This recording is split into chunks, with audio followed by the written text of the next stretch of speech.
I'm Logan Crawford, and right now on the Spotlight Network, we're diving into Masterstroke. It is a gripping novel by one of my favorite guests, James Bridgwater. This compelling story weaves together the lives of a homeless man, a wealthy art dealer, and a rising artist, navigating the battle between ambition and love. With rich characters, dark secrets, and a thrilling exploration of the art world, this book is a must-read for anyone who loves drama, mystery, and of course, redemption. We're delighted to have this very talented author join us here today on Spotlight. We thank the team at Prime 7 Media for helping us put him in the spotlight today, and we ask viewers like you to support authors like him by subscribing to our channel and by purchasing his wonderful book. The links are below this interview. And be sure to download the Spotlight TV network app, streaming on Roku, Apple TV, and Amazon Fire TV. James, thanks so much for joining me here today on Spotlight. Well, I'm happy to be here. Yeah. Happy to have you on the show, my friend. Always love to have your insights and wisdom on this broadcast. Tell us a little bit about your inspiration to write this book, Masterstroke. Well, it happened years ago now when what's his name? Jimmy Savile was being accused of being a paedophile in Plymouth. Well, not in Plymouth, but certainly in this country. Yeah, Hmm. and that was also when that artist Damien Hirst was doing some good stuff. I think he won the Turner Prize. Um, but he was this sort of upcoming artist at that time. Yeah. And because I live here in Plymouth, quite close to Cornwall. Cornwall is a big thing in that novel Hmm. because it starts with the homeless man out in the little fishing village, and he hasn't got anywhere to go. And so one night he has a bit of a confrontation with his father. Um, then they leave him out on the street at night, and so he's walking down on the beach in the middle of the night in the dark, and he goes and bumps into the local artist. Yeah, she's the one similar to Damien Hirst. And because she is a nice person, she lets him stay at her studio. And so he goes and stays overnight at the studio, and they get to know each other. And what she's just in the middle of doing is making a link with an agent or something up in London. And so what she wants to do is go up there and become more famous, and so sort of start making a bit of a career in the art job. And so that is certainly the start of it. Hmm. Yeah, it's an amazing story. It's a story that is rich with complex and intriguing characters. And the characters look like they're born out of real life, and then you novelized it a little bit, right? I would certainly say so. Yeah. Yeah, yeah, What I wonderful. Because I think you can either focus novels on sort of characters or on plot. Um, and I'm much more of a person into characters. Hmm. Yeah, Yeah. strong characters. Yeah. Strong characters make for interesting books, no doubt. Tell us a little bit about your writing journey and how your life has helped shape the stories that you craft. Well, I suppose my writing journey, if you want to go right back to the beginning, sort of start when I'm at boarding school at the age of 7, because I had to go to a long-term school because my mum died when I was 7, and then Hmm. when I was 5. But the age of 7 was when I started staying at school. No brothers and sisters.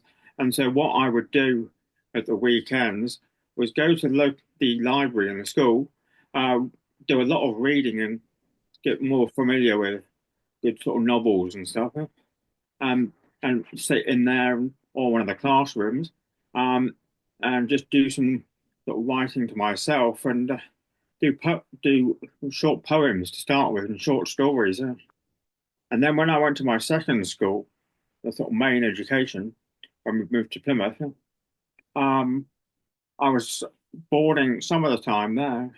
And while I was there, um, I had a really good link with a sort of deputy housemaster.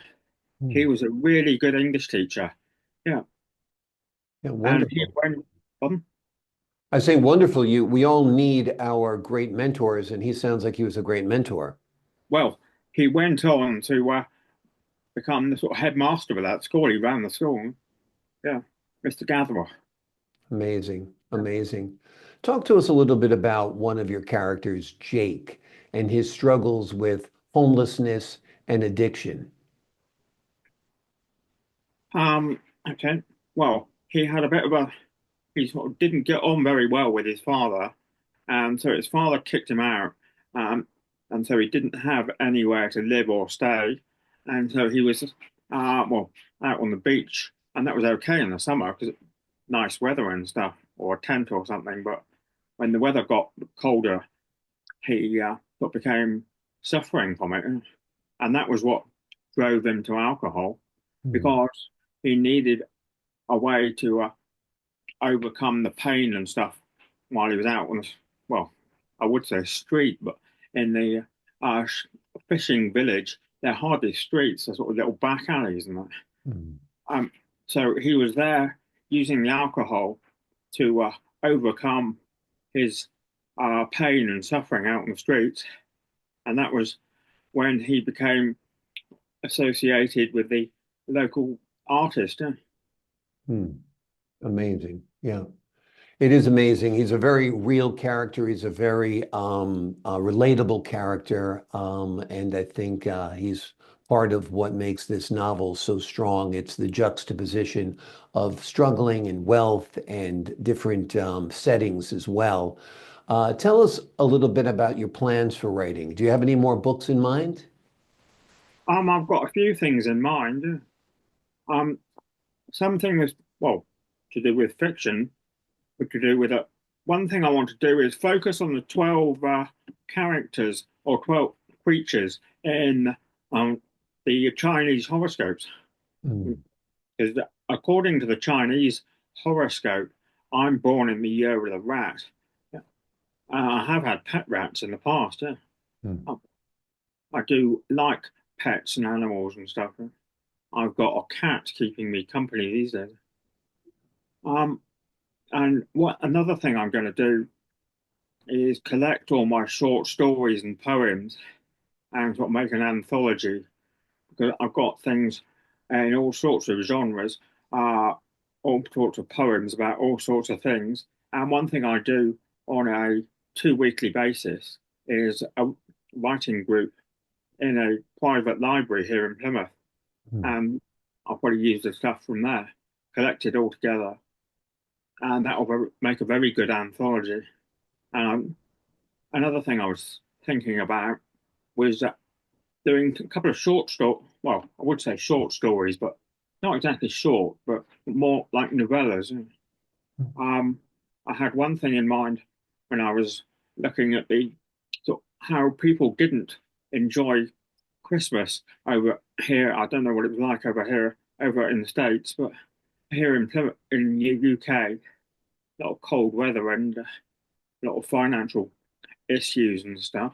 Mm. People having all sorts of not happy Christmases. And so Yeah. I was going to do something about it, because people talk about White Christmas, and I was probably going to do something called Black Christmas.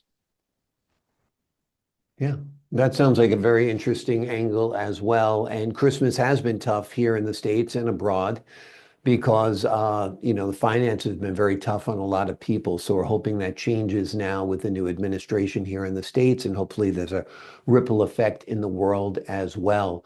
Talk to me a little bit about your dreams of this possibly becoming a movie. Have you thought of Masterstroke possibly becoming a film? Well, I would love it to become a film, um, but I just don't know how to do that. I have got no experience of filmmaking. Yeah. I think one thing I have to do sometime this year is get an agent and get them to follow it up in Hollywood or something. I was listening to an interesting BBC archive thing last night, and that was about Douglas Adams, who wrote the book called Hitchhiker's Guide to the Galaxy. Mhm. Yeah, that I think started out as a radio play, and then it Right. became a novel, and it's also been made into a movie as well. Yeah. Yeah. And if I Ex- could sort of do something similar to what he did, That would be great. You've done the first step. You've created a compelling book. You put the work out there, you publish it, and hopefully it winds up in the right person's hand. And somebody like Christopher Nolan gives you a ring someday and says, "Hey, I'd love to turn this into a film." You never know what's going to happen. Hollywood and movie making and the media, it's all like a message in a bottle. You put the work out there, you never know whose hands it's going to wind up in. So we'll keep our fingers crossed that something good happens to you because this book is really a wonderful book, folks. It is called Masterstroke. It is a gripping novel. It's written by James Bridgwater. It is a compelling story that weaves together the lives of a homeless man, a wealthy art dealer, and a rising artist navigating between the battles of ambition and love. With rich characters, dark secrets, and a thrilling exploration of the art world, this book is a must read for anyone who loves drama, mystery, and redemption. James, thank you so much for joining us once again here today on Spotlight. well, thank you. Yeah, yeah. Another thing which I think I just mention is in March I'm going to probably go up to the London Book Fair, and I can probably do some stuff to get linked up with movie makers and stuff like that. And Wonderful. Wonderful. Well, if I'm at the London Book Fair this year, I will take a look for you and say hello for sure. If anybody out there has Hollywood connections, James would love to get this turned into a film. So, Hollywood, if you're listening, here's a great book that's ready to go. Appreciate your time, sir. To the folks at home, I'm Logan Crawford, thanking you for your time this time. Until next time on Spotlight.